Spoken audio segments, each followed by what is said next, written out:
O Candelabro, parte 1. Já vai abrindo aí, ligando a sua Bíblia em Apocalipse, capítulo 1. Nós vamos ler aqui já o versículo 12, né?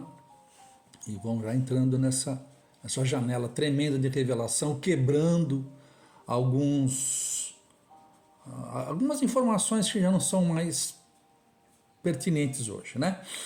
Vamos lá, no versículo 12, que eu não vou ler tudo que vocês já sabem, né? E voltei-me para ver quem falava comigo, João falando, né? E ao voltar-me, vi 7 candeeiros de ouro, e no meio dos 7 candeeiros, alguém semelhante ao Filho de Homem, vestido com vestes talares e cingido à altura do peito, com um cinto de ouro. Então, se lembra que João, ele vai ouvindo uma voz atrás dele, né? Você já sabe, né? Vamos otimizar o tempo, né? Começa lá no versículo 9, como eu falei ontem na apresentação, né? Quando João se vira para ver quem é, se Deus quisesse, tinha falado na frente de João, né? Porque o que importa é a palavra, né? Mas João, curioso, né? Ele vai e olha para... Quando ele olha para trás, ele viu o quê? Ele viu o candelabro, ele viu a menorá. Olha que interessante. E ao voltar me vi o candeeiro de ouro, e no meio do candeleiro estava Cristo. No velho pacto, na velha aliança, o candelabro ele só iluminava. Lembra disso? Agora, porém, no novo pacto, o candelabro fala. Porque agora o Cristo está no meio do candelabro.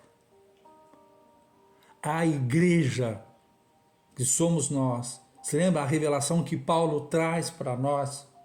Não traz para os judeus, traz para a igreja, não traz para Israel, traz para a igreja. Cristo em vós é a esperança da glória. Estão entendendo o que eu estou falando?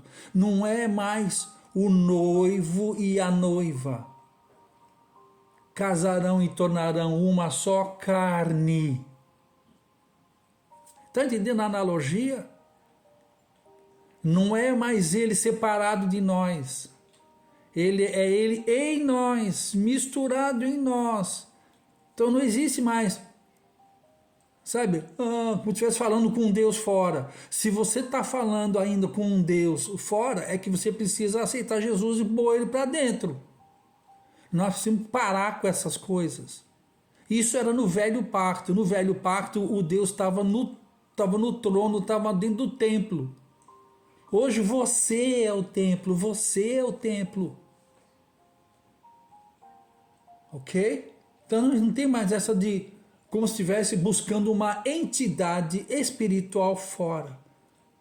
E está aqui no livro de Apocalipse, o profeta olha e vê o cordeiro dentro, no meio do candelabro.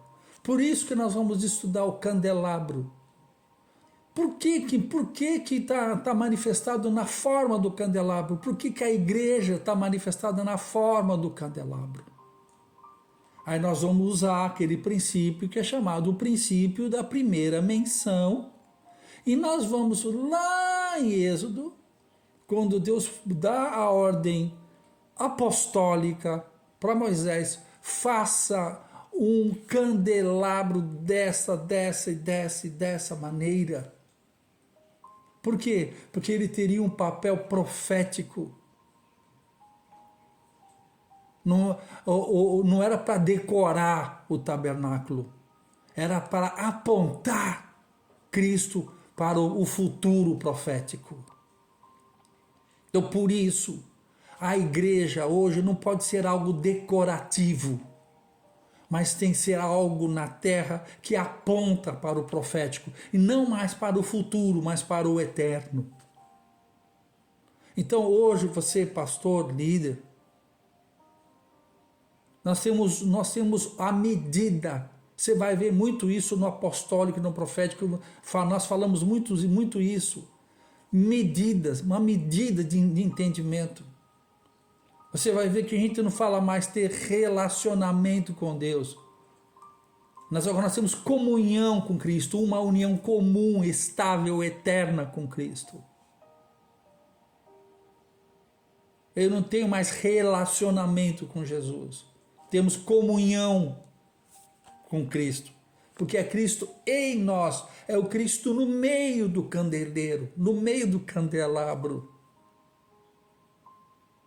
Então agora, já que eu entendo, tenho esse entendimento, então quando eu vou lá para Êxodo, nós vamos começar a estudar essa questão do que Deus, por que Deus mandou usar, você lembra, uma peça só, de ouro puro. Por que ele falou que tinha que colocar nos 6 braços de um lado, 3 braços de um lado, 3 braços de outro e uma no centro? Dessa sairia os 6 braços. Por que das flores da amendoeira? Por que instruções tão específicas? Porque tudo que estava no Velho Testamento. Deixa eu falar uma coisa para vocês. O Novo Pacto está escondido no Velho Testamento e sendo manifestado no Novo Testamento. Porque, na verdade, o Novo Pacto, ele existe antes do Velho Testamento. O Novo Pacto fala do pacto eterno, do pacto que Deus Pai fez com Deus Filho antes da criação. Primeiro eles fizeram esse pacto eterno, depois foi se revelando ao homem progressivamente, de glória em glória, para que nós viéssemos a cada geração e iramos nos aproximando no revelacional. Okay? Isso é muito importante, a gente está sabendo, a gente já está posicionando para quebrar algumas rotinas que já não fazem mais sentido hoje. Eu digo e repito, eu não tenho problema nenhum de repetir. Estudem cores, números, animais, nomes na Bíblia, porque fala, as cores falam, os números falam, as datas falam, os nomes falam, não estão ali por acaso. Número 12, número 7, número 6, número 1, número 3, número 4, número 5. Todos eles falam.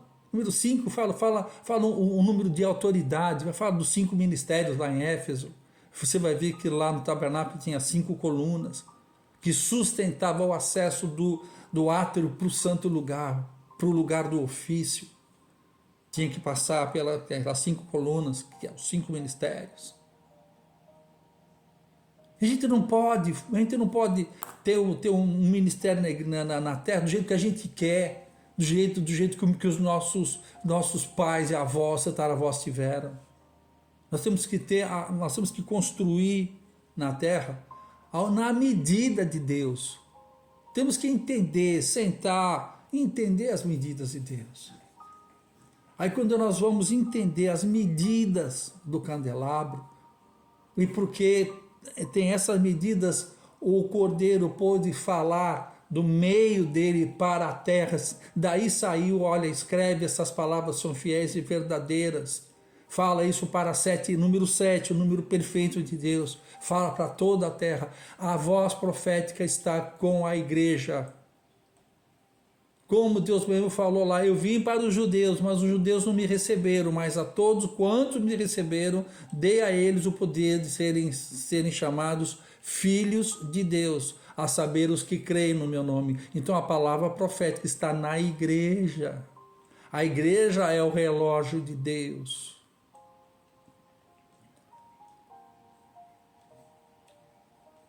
Até a nossa próxima aula.